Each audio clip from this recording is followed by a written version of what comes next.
New edition of Warriors Plus Minus. I'm supposed to be headed to LA, but my boss is like, let's do a podcast. You must do a podcast to qualify, to be eligible for the All-Star game. Or else, no. Oh, well, it's not like I'm rushing for no access. Slater's a guaranteed slot. He's right in there. Yeah, Borderline. We're not so sure.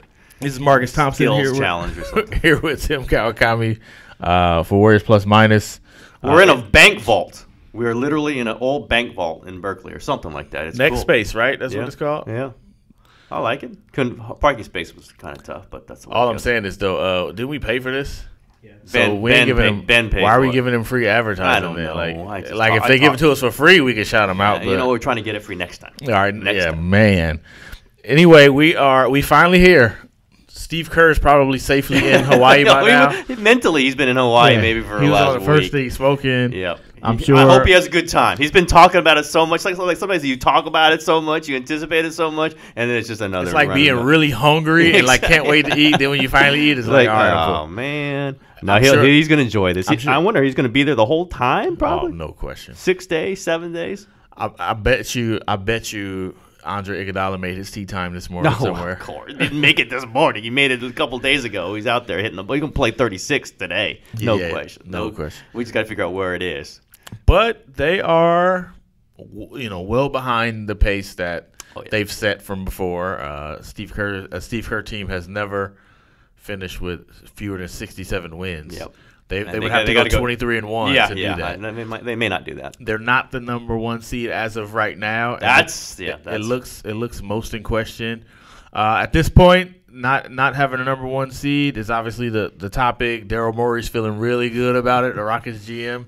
He likes Portland Trail Blazers, is what he seemed to tweet out last night. So worry meter. Where do you stand? You're panicking? Is it panic time? No. I mean, unless you don't have faith that Steph Curry, Kevin Durant, Draymond Green, and Klay Thompson are four of the greatest players in the league, and that they're somehow shaken by this, they're somehow taking a step back. We all have written about the lack of scoring from everyone else, that Iguodala's fallen off a little bit. I mean, we will continue to write this. It makes us less sure of where they're going. But you throw those four players up there, I just have every belief that they will figure it out. They will get the energy back. They won't continue to get behind by 20 points in the first quarter. And I think they're just tested in the playoffs, and some of the guys, some of the teams they're looking at they've either beaten already in the playoffs or aren't tested in the playoffs. So I don't think there's a great amount of worry even in the franchise, other than they're not as locked in as you would have thought by having Nick Young, Omri Caspi, some of the other additions that have just not worked out, and that makes the front players, the frontline guys, look less good, because if they have a bad game, they lose, as opposed to in past years, a couple guys have a bad game, then they've got secondary players who can make plays for them, and then everyone looks better. I don't know that it's worth worrying about. I mean, really, what we're talking about, the bottom line is we're talking about a Game 7 in Houston or Game 7 in 1 and 2. I think, I've always said, Kerr disagrees with me, but I think having 1 and 2 at home is a real big cushion, because you just know you're starting that series at home. But I think for the Warriors, though, it's better to start on the road. Just the way maybe it's just me and my travel plans. I think it's right for most teams. Yeah. But if you start with 2 games at home against the Warriors and you lose one, and now you got to go back to Oracle. Mm-hmm. I don't know. You're right. The Bulls were kind of like that. Absolutely, right? No question. Like if we take one, that's the series. You have to win both of your games. I don't know that it's the worst thing in the world. I think in the end, if they play well enough to beat Houston in Houston, then there's no problem. And whether they're 1 seed or 2, if they don't do that, it doesn't matter anyway, right, 1 seed or 2 or not. But I just don't think I think Houston, they don't fully feel like we can't have a Game 7 at Houston. It's going to kill us. Not like they felt it against Cleveland, but I don't know if they're really that urgent about it. I agree with you. I think Curry is, but I don't know if they I agree are. with you. I think they should start thinking that, because Houston is not the same Houston team. No. It's a Chris, again, I mean, people are down on Chris Paul. He's never made even, I think, a West Finals. He's probably playing the best of his life. Yeah, he's a tough guy. He's a tough guy. He makes shots when stuff bogs down. Like the old thing, the ball's going to Harden. Andre's got him. Draymond wanders over. The ball knocks the ball out of him. They go off on the fast break. That's how they beat the Rockets. They just knew where the ball was going to be. When you've got Harden and Chris Paul, that changes the dynamic. There's different angles, and I think the Warriors are better than the Rockets. I don't think it's the same, like, oh, it's the Rockets, the Warriors are going to walk through them. So whether this is whoever's got home court, whether it's whoever gets dinged up, or whether it's, whatever the factors we're throwing out there, I just think it's a lot closer, and it's played out a lot closer than it's ever been in the past. And Chris Paul is a huge reason. Luke Mute is a big reason. PJ Tucker's a reason. Clint Capella playing well is a reason. This is not the same Rockets team, and I think there might be some sense in the Warriors locker room that it's just the same Rockets team. They might be right. I don't think there's a large evidence that they are to this point, including the 2 victories at Houston, and one of them where the Warriors were like, no, they knew it was a big game. They were up for it. They won, and they didn't. They got smoked. So I just think there is that whole idea that it's just the Rockets they don't have to worry about. I think that might be kind of getting thrown into the shredder right now. Just from our point of view, maybe not from the Warriors' point of view, but from our point of view. I feel a little bit like them though, in that, I mean, when I watch the Rockets play, it is the ultimate of regular season basketball. Yep. I mean, they're just chucking and dancing, and everything is fluid Mike and D'Antoni teams, have done this before. I'm just like, does that work in the playoffs, in the latter rounds of the playoffs? We've seen what happens to James Harden when that playoff defense and you don't get the calls and things aren't going right. We've seen how he responds to that. But here's why I do think it's different. Because they remind me of a little bit of the 2016 Cavaliers, where at some point in that series, they just got so hungry. Mm-hmm. And J.R. Smith is playing the defense of his life. Kyrie Irving is playing the defense. Kyle Korver. Yeah, right. Kevin Love. I mean, at some point, they just simply were hungry. And I feel like there's a good chance Houston can be that team like that. You got Chris Paul and you got James Harden. And if they get down in the series, or if they somehow get up, and if they sense that we've been here before, they're going to ridicule us if we lose this series, is there another level they can get to? And they're Hall of Famers. Of course there's another level. That's the part where you're like, you can't look at this the same. It's 2 of them. It's not just James Harden. It's 2 of them. It's 2 of them who probably wanted more than any one individual Warrior. Right? And you put them together. That's not nothing, right? You kind of have to worry about that. But in the end, PJ Tucker's gonna have to make some shots. The same problem the Warriors have with they're gonna have it in the playoffs because unless they're not scoring 70 points a game, Harden and Chris Paul. So Ariza's gonna have to make shots. PJ Tucker's gonna have to make shots. Eric Gordon, Ryan Anderson, who doesn't make them against the Warriors. Doesn't make it. So he's making them against everybody else now, but. Can they make shots? Can they defend like that? I think the Warriors don't really believe them, but at this point, you kind of have to take them seriously. The way I look at it, big picture, maybe it's too big picture, but I looked at this. What beat the Warriors last year? It wasn't just Cleveland.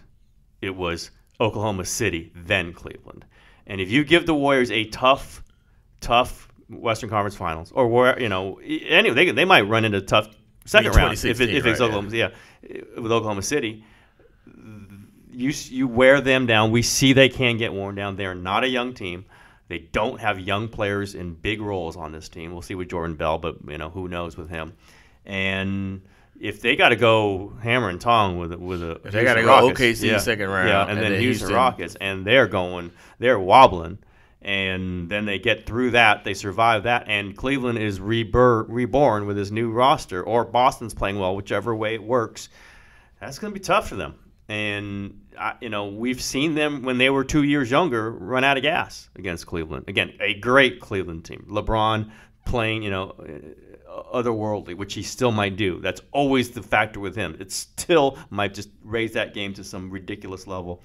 That's where I think, if you're looking at just the context of this, having Houston there should worry the Warriors and Warriors fans because you get them. It's a multiplier. This is year 4 too. Like having Houston on year 4 after you've done this 4 years in a row, and now it's late May again, and you're getting potentially the best James Harden has ever played in his life, the best Chris Paul has ever played. Like, it's going to take that to beat the Warriors, but it looks far more and plausible. I just say, again, huge picture. I don't think this Houston thing is replicable like year after year after year. This is like 2015-16 Warriors, I think. Yeah. Do you think the Houston could play like this next year and the year after? No. I think this is that flash in the pan, right? This is that one this is time. Because Chris Paul is right at it. James Harden is younger than him, but he's not going. The wear and tear on him is going to build up.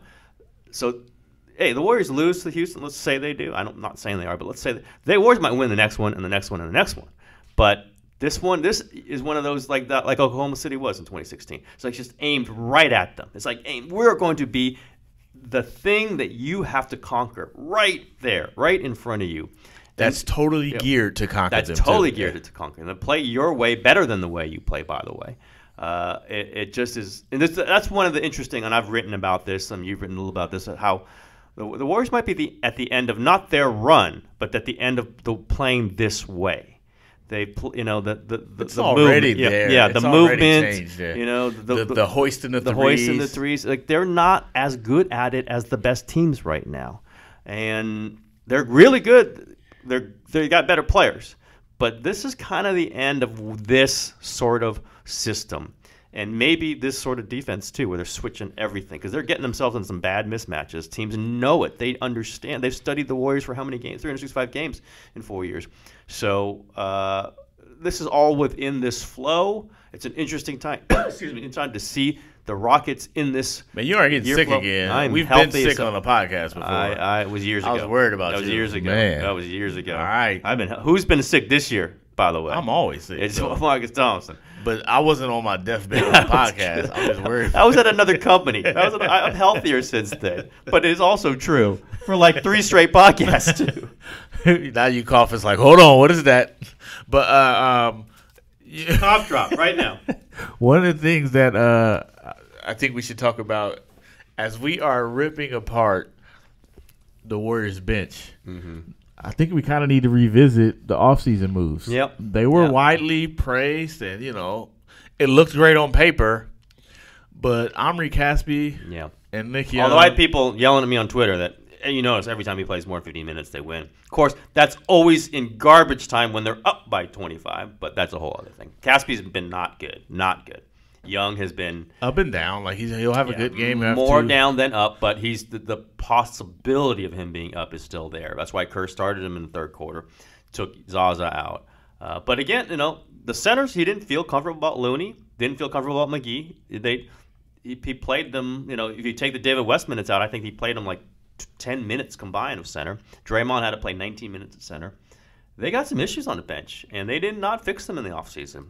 They thought they did. They paid some money for Nick Young, and you can't fault them for the ideas. The players just haven't played well, and maybe you can fault them for maybe they should have come up with other ideas.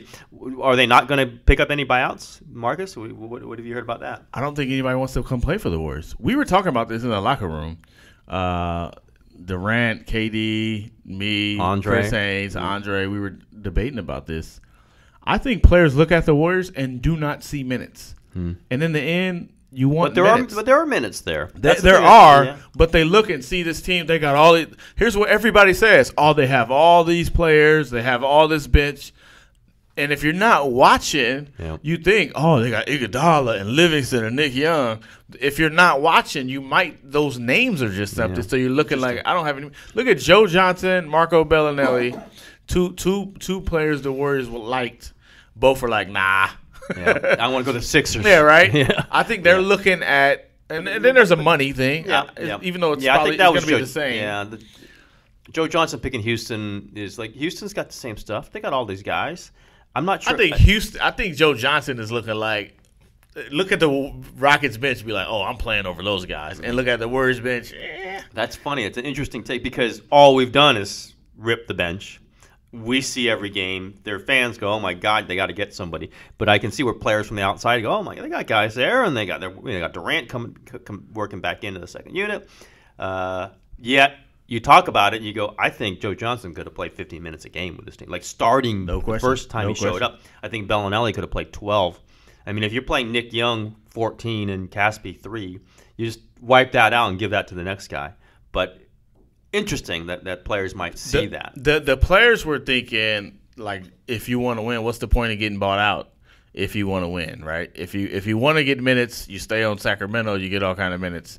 He's like, they want to win. But I'm like, you want to win, but you also want to win while you're playing, which is why David West came back, because there's a clear, defined role where you're playing. You don't want to win and you get in spot. Like JaVale McGee would prefer to play, right? I don't think who's going to say, let me go and be the 9th, 10th man on the Warriors and play 10 minutes. But I think that's how they see it. They look at a stacked roster. And in the end, especially come playoffs, they're probably right to think Livingston and Iguodala are going to play. Like, that's 2 spots off the bench right there. You're automatically coming in as the 8th man. Like, they're probably right to think that. You got to David West nobody is dreams 8, of being 9. Nobody dreams of being Ian Clark. That's not the dream. The guys they're going at, that's the role that's available. So it's probably going to take, like, there's no way Tyreek Evans takes that. Right? Lou Williams doesn't take that. No. Right? So that's who's going to take the Warriors' minimum salary. Bellinelli, I always thought was the best option. And he's like, nah, man. I'm going to go Philly. They're going to the playoffs, and I'm going to get minutes. Might end up starting. Yeah, that's what they're thinking. Dudes don't want to come in. Interesting. Like, Joe Johnson, I was like, okay, maybe.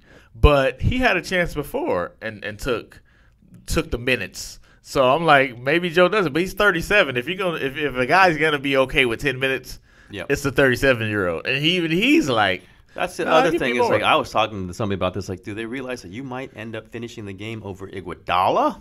I mean, have you watched this? They see that. I guess, and it may not happen, but I can see Kerr looking to carve minutes out. If you got Lou Williams, it's happening. Yes, Lou Williams is your 6th man. This is not a conversation. He's in that lineup. But, like, I don't know who's going to take the minutes. It's pretty clear that they were checking, and other guys might come free, but the big ones I think have come and gone, and this is what the Warriors have. I think they're relatively comfortable with that, but that's why I thought they might put the first-round pick in there to try to just trade for Bellinelli and make it not his choice.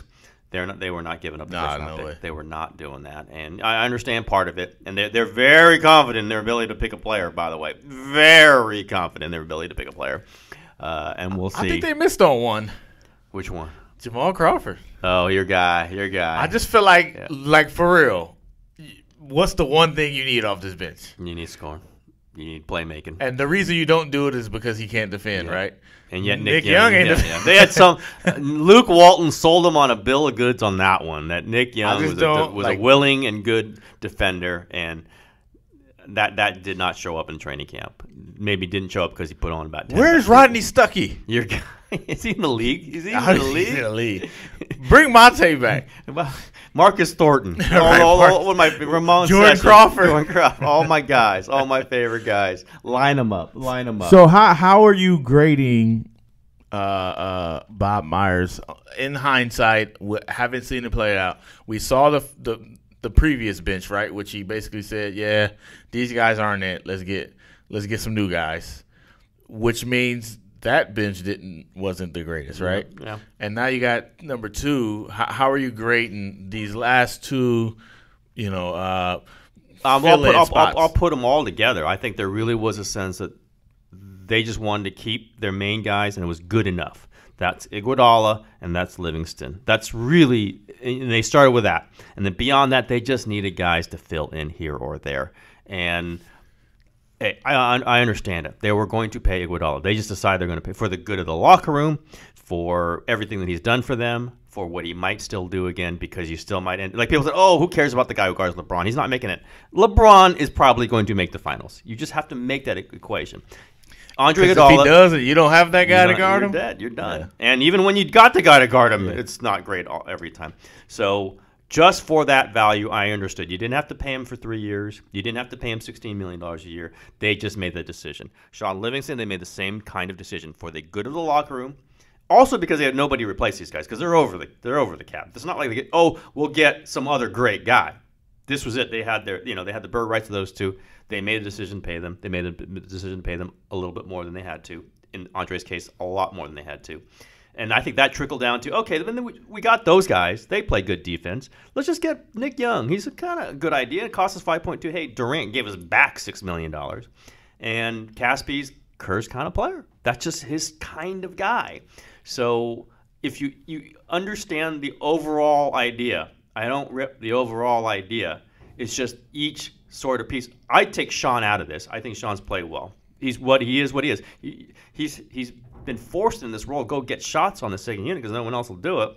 That's not his role. His role is a fill-in, glue, fill in here, fill in there, get you a shot there, mismatch over there, defend a lot of different people.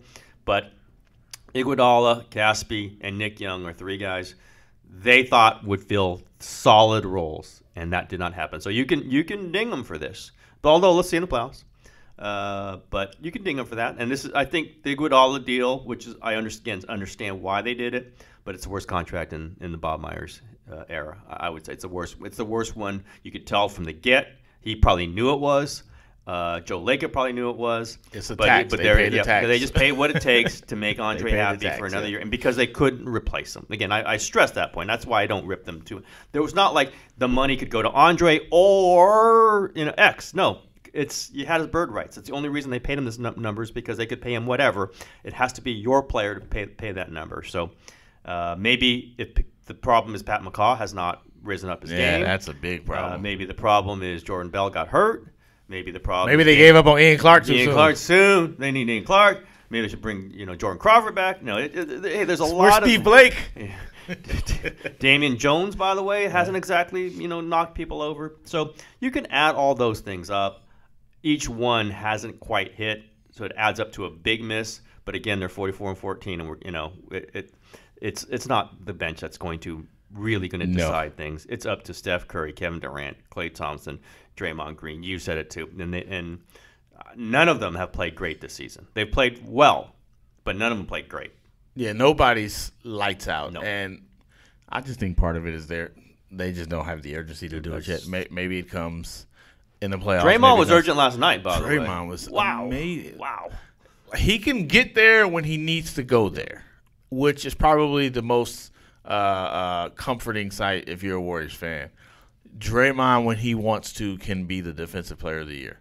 When he summons it. The problem is he just has to summon it. Yep. Right? After all these games and all this time, he's got to say, hey, let's do it for this game. It's not just and it helps when he's had the previous game. Absolutely had the previous game. And, they haven't been major injuries, but they have had injuries, right? Steph Curry's missed time. Yep. Durant's missed time. Draymond's got shoulder. Yep. He's got knee. Yep. Not Jordan Bell, McCaw now. That's turning out to be pretty significant, even though it's gotten JaVale McGee back. But fans are happy. Right? So they would just play JaVale McGee and Omri Caspi. It's unbelievable. 40 minutes apiece. How much of a shot blocking presence JaVale McGee is, but once you put him in the pick and roll, he can never get to the shot. No, he's just a step off. He can if you just he can't. He's got to be standing there waiting for you. If you make him change directions, I think that's he can't get to the shot. You make a decision, change directions. He doesn't get there. He's around it, but he's not on top of it, and that's why he plays the minutes he plays. And that's why people aren't stepping up to trade for him when the Warriors made him available. There's reasons for these things. I do think, man, can you imagine if David West got hurt, where they would be? And that's where we're at with this team, though. I mean, David West is a really, really important player. That second unit doesn't do anything without him. You saying there are reasons for it, right? What are the reasons Zaza's still starting? Because they're giving up 40 points in the first quarter. So it's not like you can say it's defense. No. They're getting killed on the offensive boards. It's like 26 in the first 6 minutes every time. Okay, here comes Zaza comes out. Is it just Steve Kerr doesn't want to change? Yeah. I mean, who's he going to start then? David JaVale. I don't think it would be much difference. I don't think he likes a sign that would give. And then what happens in the third quarter then? Zaza plays the first 4 or 5 minutes of the third quarter, and they're great. I'm actually writing about that in the. Good. Your editor's happy about that. I'm actually writing about that. I don't know because if the upside beats the downside. It's not just Zaza, but again, he's not been played. But your guy, number 30 in the first quarters, he's terrible. I don't know. His numbers are bad. I don't know what the deal there is. I think part of it is I do think he's one of the most tired. He and Clay. Yep. Clay. Yep. Is getting beat off the dribble like he never gets beat before. No, he's got to guard all the tough guys. Like somebody's ripping Steph to me last night. Look at Lillard and Westbrook. By the way, Clay's guarding those guys. Yes. Now, Steph's not guarding him for a reason because he's not as good a defender as Clay. But when you say Steph's getting torched, no, it's actually Clay's getting – and it's pick and roll. It's all the other things they're switching. But Clay is the initial defender on those guys. No question. And he just doesn't have it right now. Yep. They're just getting by him super easy. I just think he's tired, but also I do feel like they approach games with all right, let's get Durant involved, let's run the offense, and I don't think that's good for a known ADHD guy like Steph Curry. Yep. I think you gotta be, and this is part of what I'm writing. You gotta almost help Steph that way. Because he's passive into games and he doesn't get any rhythm, and then he's kind of got to find his way. And I don't think mentally he's got it to just snap his fingers and do it. So you got to help him get there. But I don't know if Steve likes it. But teams know this too. But they blitz him early. Question. They blitz Steph early, and that's why you see those turnovers. Question. I mean, I don't even know what the percentage is, but I bet you a high percentage of his turnovers are in the first quarter. High percentage, because that's when he just kind of he stops and he just flings it. He doesn't think about it, and that's how they approach games. Yep. Let's just run it. The defense is not ready for what you're running, and let's make the pass. Let's take the shot. The same pass and the same shot you've taken thousands of times now that defense have scouted. So that's another thing where I say they're going to have to change up what they do, and they know it. But to change it up in a major way, I think you're going to have to change a couple of players, and we'll see. Again, that's in the offseason, but I do think if there's anything the Warriors have convinced themselves about in a change sort of factor, it's this slump means that they are going to be even more aggressive this offseason. They still think they're plenty good enough to win it this year. But into the future years, I don't think they believe. Group this year, future years, I think they're this group is coming to the end of the playing like this with exactly this lineup. And you just look at you're counting so much on David West, Andre Iguodala, and Sean Livingston. How many more years are you going to count on them?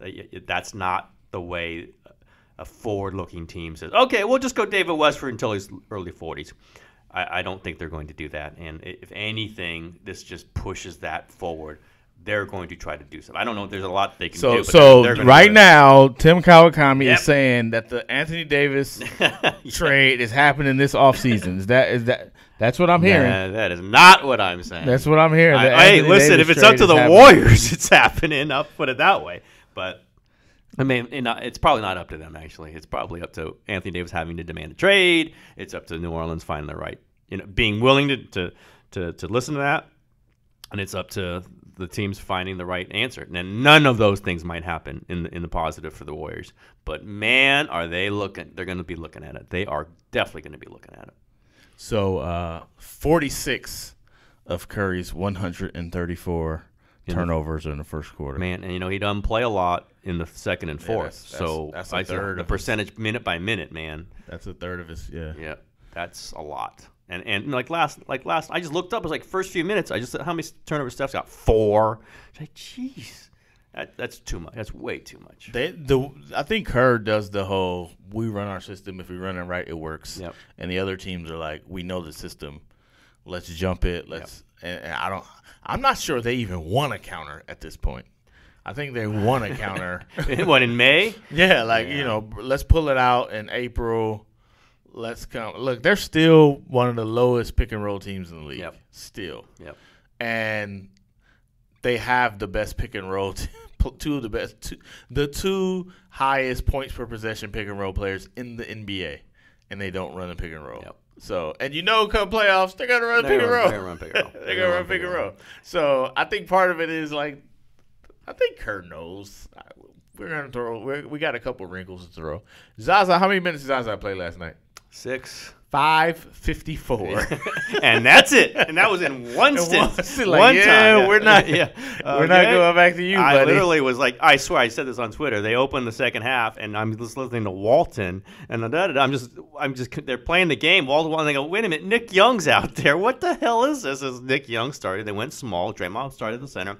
Zaza did not show up in the second half. I don't think Looney played in the second half. I don't think JaVale played in the second half. Right? It was just Draymond. No, there must have been somebody. West. But there must have been somebody to end the third quarter, right? They couldn't play Draymond at center the entire third quarter. They didn't play him entire. No, did they? They might have put. They played JaVale. Okay. And then West, and then Draymond, and that's it. And interesting. I'll just say interesting that they're to this point where they got some centers that Kerr won't play in a tough game. Can they work this stuff out in the first round? Like, can they? Well, I was just talking to a senior consultant for a team that might be in the A slot. Clippers, this wouldn't be a tough matchup for them. Portland theoretically would not be a tough matchup, so they could work some things out. But man, I don't know. These young teams are going to be hungry and be jumping everything too. They don't want Denver. Yeah, they don't want Denver. We'll see. But I think that second round is the one that everyone's saying they might want to maybe try to avoid Oklahoma City, like try to get the Spurs. If the Spurs are 3. You might want to be 2 to get the 2-3 matchup instead of get the 1-4. That's the way it is now. Houston would get Oklahoma City in the bracket. That's a brutal. That's one I don't love Oklahoma City. I don't think they're going to win the title. I don't think teams do not want to mess around. Matchup. Westbrook Warriors and don't George. want to match up. Paul George chasing Clay around is a problem for them. We've seen it twice. So it'll play out. I just think that. Those 4 players, I still think those 4 players are good enough to get through this. But if anyone gets dinged up in the playoffs, if anyone goes through a sustained funk, if Andre as that 5th guy isn't very good, there's going to be a lot of factors to say, okay, maybe I changed my mind. But right now, I'm still going with that. So can we end this with we haven't done this in a while, but I think it's a great timing for it.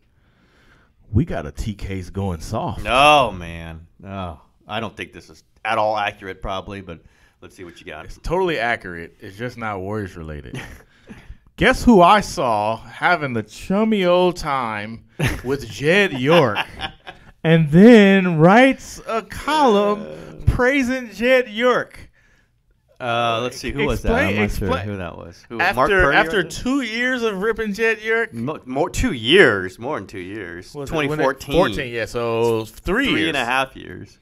Of ripping Jed York. Yeah.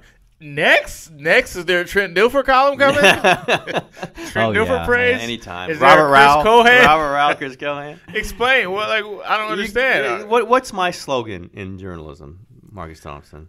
When you win, you get praise. Praise when good. Non-praise when not good.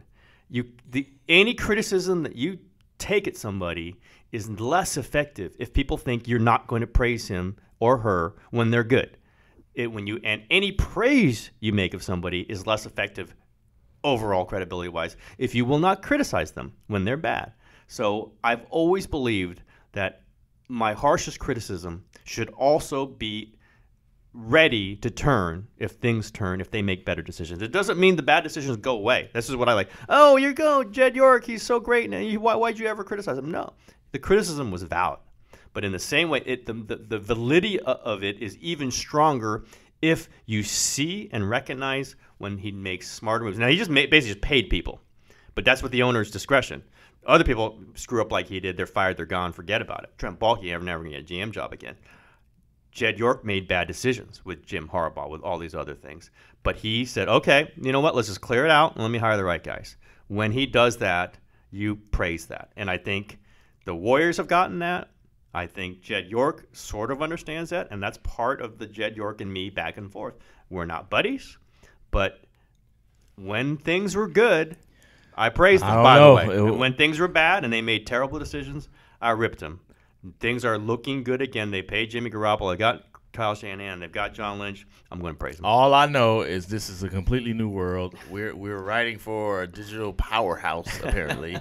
And I had a Warriors person come up to me and ask me is Tim Kawakami okay? I saw his column about Jed York, and I'm like, I don't know what is happening. Dude has gone soft. You were there for me and Jed too, right? You were walking. I'm sitting there talking. I'm talking to Garoppolo's brothers. I look over, and they're just chatting. They're just chatting. I was like, whoa, no separation, nothing. I don't know. I figured since the dude owes you $2,000, $2,100, the beef might persist. But apparently, things are going so great with The Athletic. You're writing 6-month columns and chummy with Jed York. Who knows what comes next? I don't even know who you are anymore. Who knows what comes next? Who knows? I'm going to All-Star, and I'm staying at the Ritz-Carlton because you're not going to do anything about it. It's all good. It's all good. Get a suite while you're at it. Get a suite. And go hug Bobby Rowell when he's there. Oh, he'll be there. Warriors Plus Minus. We're out. Yep.